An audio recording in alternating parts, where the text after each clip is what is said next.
ചോദിക്കാം. ഷഹീദ് എവിടെയുണ്ട്? ഷഹീദ്, ക്യാമ്പിൽ നിന്നും അവിടുത്തെ പ്രദേശവാസികൾ ഇറങ്ങിയോ? ഇന്നത്തെ എന്തെങ്കിലും പദ്ധതികൾ അറിയാൻ കഴിയുന്നുണ്ടോ അവിടെ നിന്നും? മോത്തി, ഞാൻ നിൽക്കുന്ന മേപ്പാടി ഹയർ സെക്കൻഡറി സ്കൂളിൽ നിന്നും ഒരു 6 പേർ, ഇവിടെ ക്യാമ്പിൽ കഴിയുന്ന 6 പേർ തിരച്ചിലിനായി വാഹനത്തിൽ പുറപ്പെട്ടിട്ടുണ്ട്. സമാനമായ രീതിയിൽ മറ്റു ക്യാമ്പുകളിൽ നിന്നും ആളുകൾ പുറപ്പെട്ടിട്ടുണ്ടാകുമെന്നാണ് നമ്മൾ മനസ്സിലാക്കുന്നത്. അങ്ങനെയെങ്കിൽ അവരെയും കൂട്ടി അല്പസമയത്തിനകം തന്നെ അവർ ചൂരൽമല മുണ്ടക്കൈ പ്രദേശത്തേക്ക് എത്തും. അവിടെ നിന്നും വിപുലമായ രീതിയിൽ അല്ലെങ്കിൽ കൂടി അവരുടെ പങ്കാളിത്തത്തോടുകൂടി തിരച്ചിൽ നടത്തും. എൻ്റെ കൂടെ ഇപ്പോൾ ചൂരൽമല സ്വദേശിയായ വിനോദുണ്ട്. അദ്ദേഹം ഇന്ന് ഇപ്പോൾ ഔദ്യോഗികമായി ക്യാമ്പിലെ അല്ലെങ്കിൽ സർക്കാർ സംവിധാനങ്ങളുടെ ഒപ്പം ആളുകൾ തിരയുന്നുണ്ടെങ്കിൽ കൂടി കുറേ ദിവസങ്ങളായി അദ്ദേഹത്തിൻ്റെ പ്രിയപ്പെട്ട സുഹൃത്തുക്കൾക്ക് വേണ്ടി അദ്ദേഹം എല്ലാ ദിവസവും അവിടെ പോയി തിരഞ്ഞുകൊണ്ടിരുന്ന ഒരാളാണ്. അതെ, ഞാൻ അന്ന് രാത്രി 1 മണിയൊക്കെ ആയപ്പോൾ ഞങ്ങൾക്ക് കുറച്ച് പശുക്കളുണ്ടായിരുന്നു. ഞാൻ രക്ഷപ്പെടുത്താൻ വേണ്ടിയാണ് പോയത്. അപ്പോൾ രക്ഷപ്പെടുത്താൻ പോയ സമയത്താണ് ഞാനും എൻ്റെ അമ്മ, എൻ്റെ കസിന്, അവരമ്മ, ഞങ്ങൾ 4 പേരെ പോകുന്നത്. അപ്പോൾ ഞങ്ങൾ പശുവിൻ്റെ കയറ് ഊരി കൊണ്ടിരിക്കുന്ന സമയത്ത് പെട്ടെന്ന് ഒരു ഒച്ച മാത്രമേ കേട്ടുള്ളൂ. ഒച്ച കേട്ടപ്പോൾ ഞങ്ങൾ അതിൻ്റെ അകത്ത് പെട്ടുപോയി. പക്ഷേ വെള്ളം അടിച്ച് ഉള്ളിലേക്ക് ഇട്ടിട്ട് ഞങ്ങൾ പെട്ടു. ഞങ്ങൾ 4 പേരെ അതിനകത്ത് പെട്ടു. പിന്നെ ഷീറ്റ് തല്ലി പൊളിച്ച് പുറത്ത് ഞാൻ ചാടി കഴുത്തോളം. അതെ, ശ്വാസം എടുക്കാൻ ഈ ചെറിയ ഗ്യാപ്പ് ഉണ്ടായിരുന്നുള്ളൂ. അപ്പോൾ ഷീറ്റാന്ന് പറഞ്ഞപ്പോൾ മേലെ അടിച്ച് തല്ലി പൊളിച്ച് പുറത്ത് ചാടി ഞങ്ങൾ പുറത്തുനിന്ന് കയറി ഞങ്ങൾ ബാക്കിയുള്ളവരെ 3 വലിച്ചു കയറ്റി വന്നു. അപ്പോൾ ഫസ്റ്റത്തെ പോട്ടിൽ തന്നെ ഞങ്ങൾ പ്രജീഷും ശരത്തും കൊണ്ട് 2 ആൾക്കാരുണ്ടായിരുന്നു. അവർ ആ ഫസ്റ്റ് സുഹൃത്തുക്കളായിരുന്നു. ഞങ്ങൾ 6 മെമ്പേഴ്സ് ആയിരുന്നു 10 അവർ 2 പേരും എന്ത് ചെയ്തു, ഫസ്റ്റ് തന്നെ ഞങ്ങൾ അക്കരെ പോയി, ചൂരമല അക്കരെ പോയിട്ട് അവിടെ ആൾക്കാരെ രക്ഷപ്പെടുത്താൻ വേണ്ടി പോയ ആൾക്കാരാണ്. ഫസ്റ്റത്തെ പോട്ടിൽ ചൂരമലക്കാരെല്ലാം ഏകദേശം 13 ആൾക്കാർ രക്ഷപ്പെടുത്തിനിടെയാണ് ഇവർ പെട്ടത്. അതെ, ഫസ്റ്റത്തിൽ രക്ഷപ്പെടുത്തി അവർ 2 പേരും. എന്നിട്ട് അത് കഴിഞ്ഞ് സ്കൂൾ റോട്ടിലേക്കാണ് കയറിപ്പോയത്. സ്കൂൾ റോട്ടിൽ കയറിപ്പോയി അവർ കയറിപ്പോയ സമയം കുറച്ച് ലേറ്റായി. രണ്ടാമത്തെ പൊട്ട് വന്നത് ആ സമയത്താണ് അവർ പോയത്. കാരണം വെച്ചാൽ 2 വണ്ടി ഹോസ്പിറ്റലിൽ പാടുന്ന 2 വണ്ടി പോയായിരുന്നു. 2 വണ്ടിയിൽ ഒരു വണ്ടി ഇവരെ വണ്ടിയാണ്. കാരണം ഒരു വണ്ടി ഫോറസ്റ്റ് വണ്ടിയാണ് സംശയമുണ്ട്. 2 വണ്ടി അക്കരെ എത്തി പാലത്തിനോട് ഒരു വണ്ടി നിർത്തി, ഒരു വണ്ടി പാലം കടന്ന് അക്കരെ പോയി ഫസ്റ്റ് ബോട്ടിൽ. അത് ഞങ്ങൾ മേലെ നിന്ന് കാണാൻ കഴിയുന്നു. അപ്പോൾ ഞാൻ വിചാരിച്ചു ഇവർ 2 പേരെ പോയിട്ടുള്ളൂ. അവിടെ വേറെ ആരും ഉണ്ടായില്ല. അവരെ തലേദിവസം രാത്രി ഞങ്ങൾ എല്ലാവരും റെസ്ക്യൂ ചെയ്തായിരുന്നു. ആ ഹോസ്പിറ്റലിൽ 3 ലൈൻ പാടിയുണ്ട്, 18 റൂംസ് ഉണ്ട്. അവരെല്ലാവരും ഞങ്ങൾ തലേദിവസം തന്നെ ഹോസ്പിറ്റലിലേക്ക് മാറ്റിയിരുന്നു. അപ്പോൾ ആ സമയത്ത് എനിക്ക് തോന്നുന്നു ഇവർ 2 പേരെ അവിടെ ഉണ്ടായിരുന്നുള്ളൂ, വേറെ ആരും ഉണ്ടായിരുന്നില്ല. പിന്നെ ഞാൻ അന്വേഷിച്ചപ്പോൾ ചൂരമല ഭാഗത്തവരെ കണ്ട ആൾക്കാരുണ്ട്. ഫസ്റ്റ് പോട്ടിൽ. രണ്ടാമത്തെ പോട്ടിലാണ് ഇവരൊക്കെ മിസ്സായത്. അതിൽ പ്രജീഷ് പറഞ്ഞ ഒരാളെ കിട്ടി. ശരത്ത് പറഞ്ഞ ഇന്നത്തേക്ക് 11 ദിവസമായി. ഞാൻ ഇന്ന് 2 ദിവസം ഇന്നലെ വരെ പോയിട്ടില്ല. ബാക്കി എല്ലാ ദിവസവും ചൂരമല തെരച്ചിലായിരുന്നു. അവരുടെ കൂടെ തന്നെ തെരച്ചിലായിരുന്നു. കാരണം വെച്ചാൽ കിട്ടാൻ വേണ്ടിയിട്ടായിരുന്നു. അവർ അച്ഛനും അമ്മയ്ക്ക് ഒറ്റ മോനേ ഉള്ളൂ. അവരിപ്പോൾ SKM ജില്ലുണ്ട്. അവരെ കാണണം. വയ്യ, ഇനിയിപ്പോൾ തെരഞ്ഞത് ഞാൻ മടുത്തു സാറേ. ഇനിയിപ്പോൾ എവിടെ പോയി തിരയാനാ? ഇനിയിപ്പോൾ ഒന്നുമില്ല. അവരെ മകനായിട്ട് തൂണായിട്ട് അവരുണ്ടായിരുന്നു. 2 പെൺകുട്ടികളാണ്. കല്യാണം കഴിപ്പിച്ചിട്ടു. ഇനി അവൻ്റെ ഭാവി നോക്കണമെന്നു. അവൻ തലേദിവസം രാത്രി പറഞ്ഞൊരു പെൺകുട്ടിയുണ്ട്, പോയി സംസാരിക്കണം, വീട്ടുകാരൊക്കെ പറഞ്ഞിട്ടുണ്ട്, പോയി സംസാരിക്കണം എന്ന് പറഞ്ഞ വ്യക്തിയാണ് അവൻ. പക്ഷേ പിറ്റേ ദിവസം രാവിലെ അവൻ ഇല്ലാണ്ടായി. ഇപ്പോൾ അവനെ തെരഞ്ഞുകൊണ്ട് നിൽക്കണം. ഇനിയിപ്പോൾ അവരെ വീട്ടുകാർ ഇന്നലെ പോയി കണ്ടു വന്നുള്ളൂ. ഞങ്ങൾ പോയി സംസാരിച്ച് വന്നു. അപ്പോൾ അവർ കരച്ചിലല്ലാണ്ട് വേറെ ഒന്നും ചെയ്യാൻ കഴിയുന്നില്ല. അവനൊന്ന് കണ്ടു കഴിഞ്ഞാൽ ചിലപ്പോൾ അത് തീരും. ആ കരച്ചിൽ ഒറ്റയ്ക്ക് തീരും. പക്ഷേ ഇത് അവനെ പ്രതീക്ഷയോടെ അങ്ങനെ കാത്ത് നിൽക്കുകയാണ്. അവർ എപ്പോഴും പ്രതീക്ഷയോടെ നിൽക്കുന്നുണ്ട്. അപ്പോൾ ഇനിയിപ്പോൾ ഒന്നും ചെയ്യാൻ കഴിയില്ല സാറേ. അപ്പോൾ അവർക്ക് എന്താ ചെയ്യേണ്ടതെന്ന് ചെയ്യാച്ചിട്ട് ഞാൻ ഒന്ന് കാണാൻ വേണ്ടി പോയി കണ്ട് സംസാരിച്ചു. ഞാൻ ക്യാമ്പുള്ളത് സെൻറ്റ് ജോസഫ് സ്കൂളിലാണ്. അവർ മറ്റേ SKM കൽപ്പറ്റ സ്കൂളിൽ അവിടെ ഉള്ളത്. അപ്പോൾ ഇനിയിപ്പോൾ ഒന്നും ചെയ്യാനില്ല. ഒരുപാട് എൻ്റെ കൂട്ടുകാരൻ്റെ അച്ഛൻ, അമ്മ എല്ലാവരും പോയി. മൊത്തം ഫാമിലി 9 ആൾക്കാർ പോയി ഒറ്റയ്ക്ക്. ഇപ്പോൾ അവരിപ്പോൾ ഈ ക്യാമ്പിലുണ്ട്. അവരെയും കാണുന്നുണ്ട്. എല്ലാവരും കാണണം. ആരും ഇന്നലെ കണ്ട ആൾക്കാർ ഇന്നില്ല സാറേ, ആരും ഇല്ല. ആ രാത്രിയിൽ ഒരു 2 മണിക്കൂറും കൊണ്ട് ആ നാടേ ഇല്ലാണ്ടാക്കി മൊത്തത്തിൽ. ഞങ്ങളൊക്കെ പേടിച്ച് വരച്ചെന്ന് പറഞ്ഞാൽ ഭൂമി കുലുങ്ങുന്നു. 2ാമത്തെ പോട്ടിൽ അങ്ങനത്തെ കുലുക്ക വന്നേ. മേലത്തെ വീടുകളൊക്കെ വിണ്ട് കിടക്കുന്നുണ്ട്. അത്രയും കുലുക്കത്തിലാണ് വന്നേ. അതിലൊക്കെ രക്ഷപ്പെടുത്താൻ പിന്നെ മുന്നിൽ കൂടെ ഒരുപാട് ആൾക്കാർ പോകുന്നുണ്ടായി.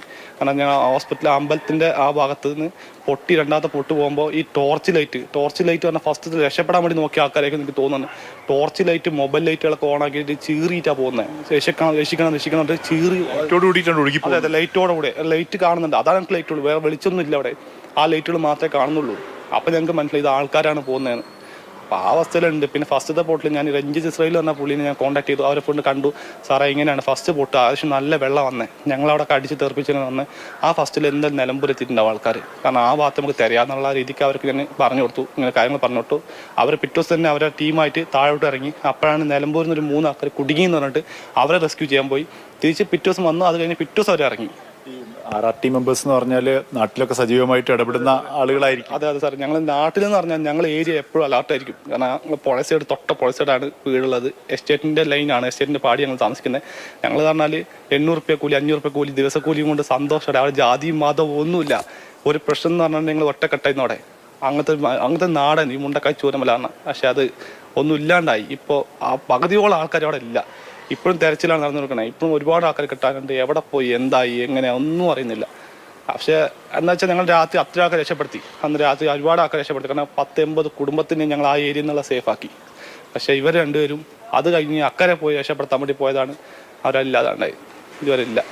അവരെ ഇപ്പം കാണാതായാളെ ഇന്നൊക്കെ ആളുകളെ ജനകീയമായി നിങ്ങളെ ഉൾപ്പെടെയുള്ള ആളുകളൊക്കെ പങ്കെടുപ്പിച്ചുകൊണ്ട് തിരയുന്നാ പറഞ്ഞത് നാട്ടിൽ. ഇനി തെരച്ചിൽ എന്തെങ്കിലും പ്രതീക്ഷ ഉണ്ടോ? ഇല്ല സാർ, ഇനി പ്രതീക്ഷ. അവിടുത്തെ ഓരോ പാറകൾ കണ്ടിട്ടുണ്ടെങ്കിൽ അവരടിയിലൊക്കെ ഉണ്ടെങ്കിൽ എങ്ങനെ സാറെ കിട്ടുക? ഇനി കിട്ടിയാൽ തന്നെ അവരാണോ എന്താണ്? ഞാൻ ലാസ്റ്റ് 2 ബോഡി കിട്ടി വില്ലേജ് ഭാഗത്തുനിന്ന്. ആ ബോഡി എന്നോട് കാണിച്ചിട്ട് വന്നത് നിങ്ങൾ ശരത്താണ് ചോദിച്ച് നോക്കാൻ പറഞ്ഞു. ഫോട്ടോ കാണിച്ചിട്ട് പോലും എനിക്ക് മനസ്സിലാവുള്ളത് അത് ആരാ എന്താണ്. പിന്നെ എങ്ങനെ സാറേ എനിക്ക് മനസ്സിലാവും? ഞാൻ DNA ടെസ്റ്റിലാണ് ചെയ്യുന്നുള്ളൂ പറഞ്ഞെല്ലാം. ഞാൻ നിലമ്പൂർ വന്ന പോലീസിന് ചോദിച്ചപ്പോഴും DNA ടെസ്റ്റ് ചെയ്യാനാണ്. പക്ഷേ റിസൾട്ട് ഇതുവരെ DNA ടെസ്റ്റ് വന്നിട്ടില്ല. എന്താ സ്ഥിതി ഒന്നും അറിയുന്നില്ല. ഇനി അതും കൂടി അറിഞ്ഞു കഴിഞ്ഞാൽ അവരെ വീട്ടുകാരും സമാധാനപ്പെടുത്തണമെങ്കിൽ അത് പറയാമല്ലോ. തീർന്നു കഴിഞ്ഞു എന്ന് പറയാം. അല്ലെങ്കിൽ പ്രതീക്ഷയോടെ അവർ ഇങ്ങനെ നിന്നുകൊണ്ട് നിൽക്കൂലേ? അതിനൊരു വിശ്വാസം മാത്രമേ ഉള്ളൂ ഇപ്പോൾ. ഓക്കെ, വിനോദ് പറഞ്ഞതുപോലെ നമ്മുടെയൊക്കെ കഴിഞ്ഞ ദിവസങ്ങളൊക്കെ കേട്ടതുപോലെ തന്നെയുള്ള സങ്കടമയത്തിൻ്റെ കഥകൾ. അതിൽ ഏറ്റവും എനിക്ക് പ്രധാനമായിട്ട് തോന്നിയത് അവിടെ രക്ഷാപ്രവർത്തനം നടത്തിക്കൊണ്ടിരുന്ന ആളുകളാണ് ഈ 2 പേർ. ഇവരുടെ ടീം RRT ടീമാണ് അവർ. അതിൽപ്പെട്ട 2 പേരാണ് കാണാതായി. പിന്നെ ഒരാളുടെ മൃതദേഹം ഇപ്പോൾ മൃതദേഹം പോലും കിട്ടാതെ അവരുടെ അച്ഛനമ്മമാർ കാത്തിരിക്കുന്നുണ്ട്. അതുകൊണ്ട് തന്നെ തിരച്ചിൽ എന്നുള്ളത് വളരെ പ്രധാനപ്പെട്ടതാണ് എന്ന് സൂചിപ്പിക്കുന്നത് തന്നെയാണ് വിനോദിൻ്റെ വാക്കുകൾ. കാരണം അങ്ങനെ ഒരു ശരീരമെങ്കിലും കിട്ടിയിട്ടുണ്ടെങ്കിൽ അവർക്ക് അങ്ങനെയെങ്കിലും ഒരു ആശ്വാസമൊന്നും പറയാൻ കഴിയില്ല. അവരുടെ നൊമ്പരത്തിന് ഏത് രീതിയിലാണ് അതിനെ സഹായിക്കുക അല്ലെങ്കിൽ അത് കുറയ്ക്കാൻ സഹായിക്കുക എന്ന് അറിയില്ല. പക്ഷേ ഏതായാലും അത് വളരെ പ്രധാനപ്പെട്ടതാണ് എന്നുള്ളതാണ്. പക്ഷേ വിനോദ് പറയുന്നതിലൊരു പ്രധാനപ്പെട്ട കാര്യം, കഴിഞ്ഞ ദിവസങ്ങളിലൊക്കെ വിനോദ് അവിടെ പോയിരുന്നു. ആ സമയത്ത് തിരച്ചിലിൽ വളരെ സജീവമായി പങ്കെടുത്തിരുന്നു. പക്ഷേ അപ്പോഴൊന്നും കാണാൻ കഴിഞ്ഞില്ല. ഇനി തിരഞ്ഞിട്ട് എന്താണ് പ്രതീക്ഷ എന്നുള്ളൊരു ചോദ്യം കൂടി അദ്ദേഹം ചോദിക്കുകയാണ്. മോത്തി, ശരി ഷഹീദ്, വിനോദ് എന്ന ചെറുപ്പക്കാരനോട് എന്ത് മറുപടിയാണ് നമുക്കൊക്കെ പറയാനുള്ളത്? മറുപടികൾ ഇല്ലാതായി പോകുന്ന സന്ദർഭങ്ങളിലൂടെയാണ് നമ്മളൊക്കെയും കടന്നു പോകുന്നത്. സാധാരണ കുടുംബക്കാരാണ്. ഞങ്ങൾ എവിടെ പോയാൽ ജീവിക്കാൻ കഴിയുമോ ഇല്ലെന്നൊന്നും അറിയില്ല. പക്ഷെ ഇനി അത് കഴിഞ്ഞ് ഇനി എന്ത് ചെയ്യുന്നുള്ള ഈ ക്യാമ്പിലിരിക്കുന്ന ഓരോരുത്തരും മനസ്സിൽ മിങ്ങുന്നുണ്ട്.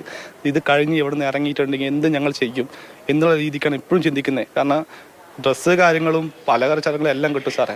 ഇനി ഇതല്ലാണ്ട് ഒരുപാട് ബാധ്യതകളുള്ള മനുഷ്യന്മാരായിരിക്കും നമ്മൾ. ആ മനുഷ്യന്മാരായിട്ട് എനിക്കൊരു ചെറിയ 2 മാസം കുട്ടീനെ എനിക്ക് 3 വർഷത്തെ ബേബീസ് ഒന്നും ഇല്ലാണ്ട് ഇപ്പോൾ ആയത്. എൻ്റെ വൈഫ് കിഡ്നി പേഷ്യൻ്റാണ്. അതുകൊണ്ട് ഇപ്പോൾ ഇതൊക്കെ എല്ലാം കഴിഞ്ഞ് ഞാൻ ഇനി എന്ത് ചെയ്യും എന്നുള്ള രീതിക്കാണ് ഞാൻ ഇപ്പോഴും നിൽക്കുന്നത്. എൻ്റെ ലൈഫ് എന്താകും എന്നുള്ള ചിന്തയാണ് ഇപ്പോഴും എനിക്ക് നിൽക്കുന്നത്. അതേപോലത്തെ ഓരോ മനുഷ്യന്മാരാണുള്ള എല്ലാവരും. അവരൊക്കെ ഇനി എന്ത് ചെയ്യുന്നൊരു പിടുത്തമില്ല. നഷ്ടപ്പെട്ടവർ ഏതായാലും നഷ്ടപ്പെട്ടു, നമുക്ക് തിരിച്ചെടുക്കാൻ കഴിയില്ല. പക്ഷേ എനിക്കൊന്ന് സർക്കാരും മറ്റ് നമ്മുടെ സംവിധാനങ്ങളൊക്കെ ആലോചിക്കുന്നത് നിങ്ങളെ പൂർവാധികം നിങ്ങളുടെ ആ നാടിൻ്റെ ഒരു എല്ലാവിധ ഘടനയുള്ള രീതിയിൽ തിരിച്ചു കൊണ്ടുവരാൻ കഴിയുമെന്നാണ് പ്രതീക്ഷിക്കുന്നത്. നാട്ടിൽ ഇനി വേണമെന്ന് ഞാൻ ഒരിക്കലും പറയില്ല. നാടല്ല, ആ നാട്ടിലേക്ക് തിരിച്ചു പോകാനല്ല, മറിച്ച് മറ്റേതെങ്കിലും സുരക്ഷിതമായ സ്ഥലത്ത്. അതേസമയം നിങ്ങളുടെ നാട്ടിലെ കഴിഞ്ഞ കാലങ്ങളിലുള്ളായിരുന്ന ആ കൂട്ടായ്മ ഉണ്ടല്ലോ, അതൊക്കെ നിലനിർത്തുന്ന രീതിയിൽ പറ്റുമെന്നാണ് സർക്കാർ സംവിധാനങ്ങൾ പറയുന്നത്. കാരണം വെച്ചാൽ ഇത് എസ്റ്റേറ്റ് തൊഴിലാളികൾ ഒരുപാടുണ്ട് അവിടെ. അവർക്ക് ഈ തേയിലത്ത് മുറിക്കല്ലാണ്ട് വേറെ എന്ത് പണിയെ സാറേ അറിയാം?